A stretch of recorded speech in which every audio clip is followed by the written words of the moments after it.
고요한 어둠 속에서 한 여인이 눈을 떴다. 그녀를 둘러싼 것은 익숙지 않은 백색의 천장, 코끝을 찌르는 소독약 냄새, 그리고 귀를 파고드는 낯선 기계음뿐이었다. 머릿속은 텅 비어 있었다. 자신이 누구인지, 왜 이곳에 있는지, 모든 것이 안개처럼 흐릿했다. 간밤의 교통사고는 그녀의 과거를 송두리째 삼켜버린 잔인한 그림자였다. 기억상실. 그녀는 이제 막 세상에 태어난 아기처럼 아무것도 모르는 존재가 되어버렸다. 이 순간이 그녀에게는 새로운 시작일까? 아니면 더 깊은 나락으로 향하는 추락의 서곡일까? 며칠 뒤 그녀의 병실 문이 조용히 열렸다. 제일 먼저 나타난 이는 그녀의 약혼자라 소개한 남자 강준혁이었다. 그의 얼굴에는 완벽하게 조각된 듯한 슬픔과 걱정이 서려 있었다. 이어진 그의 미소는 너무도 다정했지만 텅 빈 그녀의 가슴에는 아무런 울림도 전해주지 못했다. 마치 잘 짜여진 가면극의 한 장면처럼 느껴질 뿐이었다. 뒤이어 나타난 남자는 그녀의 친오빠라는 윤태영이었다. 그는 강준혁보다 더 복잡한 표정이었다. 깊은 피로와 함께 스쳐 지나가는 알 수 없는 초조함. 그의 눈빛은 동생에 대한 연민보다는 거대한 비밀을 감추려는 듯한 안간힘을 보여주고 있었다. 이들은 그녀에게 윤서진이라는 이름을 부여했고 그녀가 대한민국 최고의 기업인 서진그룹의 하나뿐인 상속녀라고 말했다. 기억 없는 그녀에게 이 모든 화려한 수식어는 공허한 껍데기처럼 들렸다. 퇴원 후 그녀는 윤서진의 호화로운 저택으로 향했다. 문을 열고 들어선 순간 그녀는 자신이 거대한 미궁 속에 갇혔다는 것을 직감했다. 사방은 번쩍이는 대리석과 고풍스러운 가구들로 가득했지만 그 어떤 온기도 느껴지지 않았다. 자신의 방에서 그녀는 낡은 다이어리 한 권을 발견했다. 유일하게 낯설지 않은 이 물건에 그녀는 조심스레 손을 뻗었다. 혹시 여기에 자신의 잃어버린 기억의 조각들이 있을까? 다이어리의 페이지들은 누군가의 손에 의해 격렬하게 찢겨 있었고 글자들은 날카로운 칼날에 난도질당한 듯 지워져 있었다. 특히 강준혁, 계약, 도망쳐라는 단어들 위에는 검은 펜으로 무참히 그어진 흔적이 남아 있었다. 다이어리 깊숙한 곳에서는 낡은 사진 몇 장이 튀어나왔다. 사진 속 그녀는 현재의 차분한 모습과는 확연히 다른 날카롭고 차가운 눈빛의 여인이었다. 그리고 그 사진 뒷면에는 나의 증오라는 섬뜩한 문구가 쓰여 있었다. 또 다른 사진 속 해맑게 웃고 있는 강준혁의 얼굴은 누군가에 의해 처참하게 찢겨져 있었다. 그녀의 기억은 텅 비어 있었지만 손에 들린 사진과 다이어리는 말없는 증인처럼 섬뜩한 진실을 속삭이는 듯했다. 이 저택의 모든 것은 그녀의 과거를 감추기 위한 거대한 장막 같았다. 그녀의 주변에는 항상 누군가의 시선이 닿아 있었다. 집안일을 돕는 하인들, 그녀의 안부를 묻는 가족이라는 사람들. 그들은 마치 그녀가 무엇을 기억해낼지, 무엇을 보고, 무엇을 들을지 주시하는 듯 보였다. 가장 신경이 쓰였던 것은 그녀의 담당 간병인이자 오랜 시간 집안일을 도왔다는 미순 아줌마였다. 미순은 언제나 자애로운 미소로 그녀를 대했지만 가끔씩 그녀의 눈빛 속에서는 알 수 없는 불안과 경멸이 교차하는 것을 그녀는 놓치지 않았다. 특히 서진이 기억상실이라는 사실을 이야기할 때마다 미순의 얼굴에는 아주 짧은 순간이지만 묘한 안도감과 동시에 죄책감이 스쳐 지나가는 듯했다.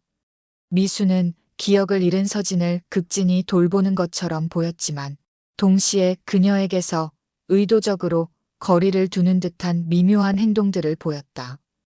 그녀의 혼란은 극에 달했다. 윤서진이라는 이름으로 불리고 있었지만 스스로가 그 이름을 감당하기 버거웠다. 이 집안의 모든 구성원들, 심지어 자신을 둘러싼 공기마저 그녀를 짓누르는 듯했다. 그녀는 자신이 누군지 알아야 했다. 아니, 이 모든 거짓 속에서 자신을 찾아야만 했다. 병원에 입원했을 당시의 CCTV 영상이라도 확인할 수 있다면 적어도 사고가 나던 그 순간의 자신을 볼 수 있을지도 모른다는 막연한 희망이 그녀를 사로잡았다. 밤이 깊어지고 저택의 모든 불이 꺼졌다. 그녀는 조심스럽게 침대를 벗어나 복도로 향했다. 창밖은 어둠에 잠겨 있었고 그녀의 그림자만이 희미한 달빛에 이끌려 길게 늘어졌다. 그녀는 자신이 윤서진인지 아니면 다른 누구인지 알아내기 위해 그 거대한 미궁의 진실을 향해 첫 발을 내딛기 시작했다. 과연 그녀를 기다리는 것은 잃어버린 기억의 조각들일까 아니면 더 잔인하고 피할 수 없는 과거의 족쇄일까? 서진그룹의 막대한 정보력을 가진 비서실장 최민수는 그녀의 불안한 시선을 읽은 듯 불쑥 CCTV 영상을 건네주었다.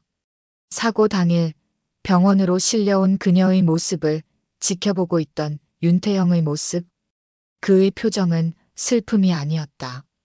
절규하는 듯한 얼굴에는 슬픔이 아닌 불안과 체념이 가득했다.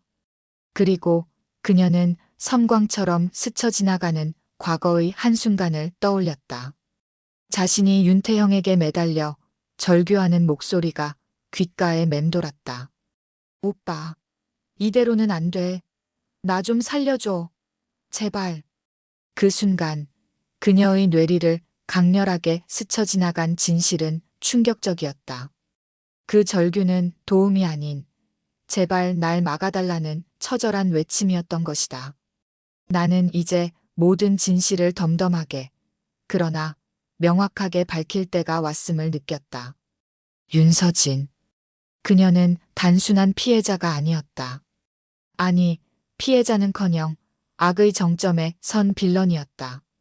재벌가의 상속녀라는 거대한 권력을 쥔 그녀는 욕망과 오만으로 점철된 삶을 살아왔다. 약혼자 강준혁의 집안을 파멸 직전으로 몰고 가서 그의 재산을 손에 넣었고 심지어 그의 여동생을 약물 중독자로 만들었다. 친오빠 윤태형은 그녀의 모든 악행을 수습하고 뒤치거리해야 했다. 그가 그녀를 바라본 눈빛에 스쳐 지나가던 복잡한 감정은 바로 그러한 동생에 대한 증오와 연민, 그리고 그 모든 죄의 무게였다. 미순 아줌마의 남편은 서진그룹의 하청업체 사장이었으나 서진의 계략으로 회사는 망했고 남편은 억울하게 모든 것을 잃은 채 세상을 떠났다. 미순의 연민과 경멸은 그 속에서 피어난 증오의 연장이었던 것이다. 사진 속 찢겨진 강준혁의 얼굴은 단순한 감정적 표출이 아니었다. 그것은 그의 가족을 향한 서진의 계획적인 파멸의 서곡을 상징하고 있었다. 그녀의 교통사고. 그것은 우연이 아니었다. 모든 것이 그녀 자신이 계획한 것이었다. 자신에게 닥쳐오는 수많은 위협, 감당할 수 없는 과거의 업보. 이 모든 것에서 벗어나기 위해 그녀는 스스로 교통사고를 조작했고 기억상실이라는 치밀한 연극을 계획했다. 하지만 그녀는 몰랐다. 기억을 지웠다고 해서 업보마저 지울 수는 없다는 것을. 기억이 완벽하게 돌아온 그녀, 윤서진. 병원에서 깨어난 순간부터 마주했던 모든 조각들이 한순간에 맞춰지자 그녀는 자신이 벌인 죄악의 심연 속에 다시 갇히게 되었다. 그녀의 눈빛은 다시 차갑게 빛났다. 그간의 선한 가면은 벗겨지고 원래의 악녀 서진으로 돌아온 것이다. 저택에 흐르던 묘한 긴장감은 일순간 깨졌다. 그녀는 강준혁을 향해 싸늘하게 묻는다. 당신이 내 돈을 탐냈다고 생각했을 때 나는 얼마나 비웃었는지 아나? 그녀의 차가운 미소는 강준혁을 얼어붙게 했다. 그는 알고 있었다. 진짜 윤서진이 돌아왔음을. 가장 먼저 분노를 터뜨린 것은 윤태영이었다. 그는 그녀의 멱살을 잡고 절규한다. 내가 도대체 무슨 짓을 벌인 건지 알아? 얼마나 많은 사람들을 파멸시킨 줄 알아? 제발. 이 연극을 멈춰. 하지만 서진은 냉정하게 그의 손을 뿌리친다. 내가 기억을 잃은 동안 오빠는 단 한 번도 날 찾아오지 않았지. 그토록 내가 싫었던 거야? 이제는 나도 모르게 내가 한 행동까지 모두 책임지라는 거야? 그녀의 말은 태영의 심장을 비수로 꽂았다. 미순 아줌마는 침묵했다. 그저 차갑게 식은 눈으로 서진을 응시할 뿐이었다. 서진은 미순의 시선을 정면으로 응시하며 섬뜩한 미소를 짓는다. 미순 아줌마. 그토록 당신의 남편을 지키지 못했던 내가 이제 와서 당신에게 어떤 말을 해야 할까? 그녀의 한마디는 미순의 굳건한 표정을 흔들리게 했다. 그녀의 계획은 완벽했으나 한 가지 간과한 것이 있었다. 기억상실 연극으로 얻은 잃어버린 선량함이었다.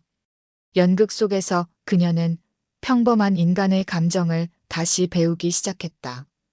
죄책감, 불안, 그리고 타인에 대한 연민. 그것이 역설적으로 그녀의 굳어버린 악한 심장을 흔들어 놓았다. 윤서진은 더 이상 완벽한 악녀가 아니었다. 과거의 잔혹함과 새로이 얻은 인간적인 감정 사이에서 그녀는 처절하게 고뇌하기 시작했다. 강준혁은 서진의 재산을 모두 가로챌 기회를 호시탐탐 노리고 있었으나 다시 돌아온 윤서진의 예측 불가능한 행동에 두려움을 느낀다. 그는 그녀가 정말 모든 기억을 되찾은 건지 아니면 자신을 시험하는 것인지 알 수 없어 혼란에 빠진다. 윤태영은 이제 모든 것을 폭로하고 동생의 죄를 세상에 알릴 것인지 아니면 가족이라는 이름으로 마지막까지 그녀를 지킬 것인지 선택의 기로에 놓인다. 미순 아줌마의 차가운 눈빛 속에서는 복수의 불꽃이 다시 타오르기 시작한다. 기억을 되찾은 서진을 향한 그녀의 다음 행동은 윤서진의 마지막을 결정할 단 하나의 선택이 될 터였다. 그녀 윤서진은 모든 것을 되돌려 놓을 수 있을까? 아니면 그녀가 파멸시킨 자들에 의해 혹은 자신 스스로가 만든 기억의 덫에 갇혀 영원히 고통받게 될까? 기억은 단순히 과거의 기록이 아니다. 그것은 현재를 규정하고 미래를 결정하는 가장 잔인하고도 거대한 덫이다. 그녀는 이 덫에서 벗어날 수 있을까? 아니, 애초에 그녀가 갇힌 것은 자신의 기억이 아니라 그 기억으로 만들어진 잔인한 운명 그 자체가 아니었을까? 모든 질문은 이제 끝없는 물음표가 되어 어둠 속으로 사라진다.